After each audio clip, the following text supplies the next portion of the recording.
Hello বন্ধুরা, wbporashona.com চ্যানেলে সবাইকে স্বাগত।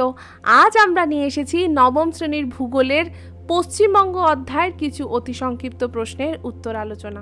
তবে শুরু করার আগে তোমাদের জানিয়ে রাখবো একটি বিষয়, wbporashona.com হলো বাংলার প্রথম ডিজিটাল প্রশ্ন উত্তর সহায়িকা। পাঠ্য বিষয়ের বিভিন্ন প্রশ্ন উত্তর আলোচনার আপডেট তোমরা বিনামূল্যে পড়তে পারো আমাদের ওয়েবসাইটে এসে, লিংক ডেসক্রিপশন বক্সে দেওয়া আছে। আর যারা হোয়াটসঅ্যাপ ইউজ করো তাদেরকে বলছি তারা আমাদের হোয়াটসঅ্যাপ চ্যানেলে জয়েন করতে পারো। সেক্ষেত্রে তোমরা নিয়মিত বিভিন্ন পড়াশোনা সংক্রান্ত তথ্য এবং ডিসকাশন তোমাদের হোয়াটসঅ্যাপে পেতে থাকবে। তাহলে চলো আর দেরি না করে শুরু করি আজকের ডিসকাশন। প্রথম প্রশ্ন, রাঢ় অঞ্চলের মৃত্তিকা কি প্রকৃতির? উত্তর, এই মৃত্তিকা কাঁকুরে লাল বর্ণের বা ল্যাটেরাইট জাতীয়। দ্বিতীয় প্রশ্ন, পুরুলিয়া জেলা কোন মালভূমির অন্তর্গত? আমরা উত্তরটা দেখব। এটি হলো ছোট নাগপুর মালভূমির অন্তর্গত। জানো তো, ছোট নাগপুর মালভূমিকে কিন্তু ভারতের খনিজ ভাণ্ডার বলে, তো তারই অন্তর্গত কিন্তু আমাদের পুরুলিয়া জেলা। তৃতীয় প্রশ্ন, নেপাল দার্জিলিং সীমান্তে কোন শৈলশিরা রয়েছে? এই নেপাল দার্জিলিং সীমান্তে রয়েছে সিঙ্গালীলা শৈলশিরা। চতুর্থ প্রশ্ন, মৌসুমী শব্দটি কোন ভাষা থেকে এসেছে? এটি একটি আরবি শব্দ, তাই আরবি ভাষা থেকে এই মৌসুমী শব্দটি এসেছে। পঞ্চম প্রশ্ন, নবদ্বীপ থেকে মোহনা অংশ পর্যন্ত গঙ্গা নদী কী নামে পরিচিত? নবদ্বীপ থেকে মোহনা অংশ এই পর্যন্ত গঙ্গা নদী হুগলি নদী নামে পরিচিত। ষষ্ঠ প্রশ্ন, করোনেশন ব্রিজ কোন নদীতে দেখা যায়? এটি তিস্তা নদীতে এই ধরনের ব্রিজ দেখা যায়। সপ্তম প্রশ্ন, কংসাবতী ও কেলেঘাইয়ের মিলিত প্রবাহের নাম কি? মিলিত প্রবাহের নাম হলো হলদি নদী। কংসাবতী এবং কেলেঘাই মিলে কি হয়েছে? হলদি নদী।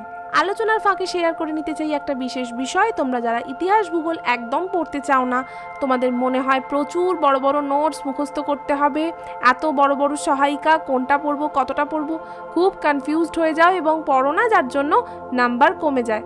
তাই তোমাদের সমস্যার কথা মাথায় রেখেই wbporashona.com নিয়ে এসেছে to the point ebook series. নবম শ্রেণীর জন্য পাওয়া যাচ্ছে ইতিহাস ও ভূগোলের ওপর। কি থাকছে? প্রতিটা অধ্যায়ের সমস্ত ইম্পর্টেন্ট পয়েন্টস আমরা এই ইবুকগুলোতে জড়ো করেছি। এতে কি হবে, তোমরা যে ইম্পর্টেন্ট তথ্যগুলো যদি তোমরা মনে রাখতে পারো, তাহলে সমস্ত VSQ অর্থাৎ অতি সংক্ষিপ্ত প্রশ্নের উত্তর দিতে আর অসুবিধা হবে না। এমনকি রচনাধর্মী প্রশ্ন যখন লিখবে তখনও দেখবে বেশ সুবিধা হচ্ছে। তাও এই পুরো ব্যাপারটা করেছি কত পাতার মধ্যে জানো? মাত্র 30 পাতার মধ্যে, যাতে তোমাদের মনে রাখতে বিরাট কষ্ট না হয়। এই 30 পাতা যদি ভালো করে পড়তে পারো, তাহলে তোমাদের পরীক্ষায় নাম্বার পাওয়া হবে এখন আরও সহজ। আর দেরি না করে স্ক্রিনে দেওয়া নাম্বারটাতে ডায়াল করে আমাদের সাথে কন্ট্যাক্ট করতে পারো, অথবা আমাদের ডেসক্রিপশন বক্সে দেওয়া লিঙ্কে ক্লিক করে সরাসরি আমাদের পেমেন্ট পেজে চলে যাও এবং সেখানে পেমেন্ট কমপ্লিট করলেই 24 ঘন্টার মধ্যে এই বুকগুলো তোমাদের হোয়াটসঅ্যাপ অথবা মেল অ্যাকাউন্টে পৌঁছে যাবে।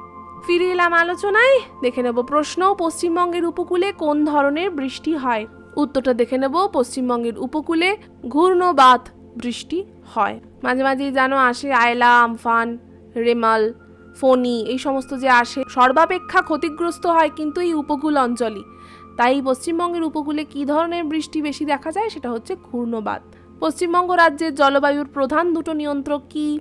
প্রথম হলো কর্কট ক্রান্তি রেখা, যেটা আমাদের পশ্চিমবঙ্গ রাজ্যের প্রায় পেটের ওপর দিয়ে গেছে, মানে একদম মাঝ বরাবর গেছে। আর একটা হলো মৌসুমী বায়ুপ্রবাহ। এই দুটো হচ্ছে প্রধান নিয়ন্ত্রক। এবং আজকের শেষ প্রশ্ন, কি পশ্চিমবঙ্গে প্রবাহিত দুটি স্থানীয় বায়ুর নাম? একটার নাম কালবৈশাখী, আরেকজনকে আশ্বিনের ঝড়। তাহলে আজকের আলোচনা তো এখানেই শেষ করছি। তোমাদের আলোচনাটা কেমন লাগলো তা আমাদের অবশ্যই কমেন্ট করে জানাবে। ভালো লাগলে অনেক শেয়ার আর লাইক করো। যারা ইউটিউব চ্যানেলটাকে এখনও আমাদের সাবস্ক্রাইব করোনি, তাদেরকে বলছি প্লিজ সাবস্ক্রাইব করে আমাদের সাপোর্ট করো, আর পাশে থাকা বেল বাটনটাও ক্লিক করে দাও। আবার দেখা হবে অন্য কোনো পর্বে।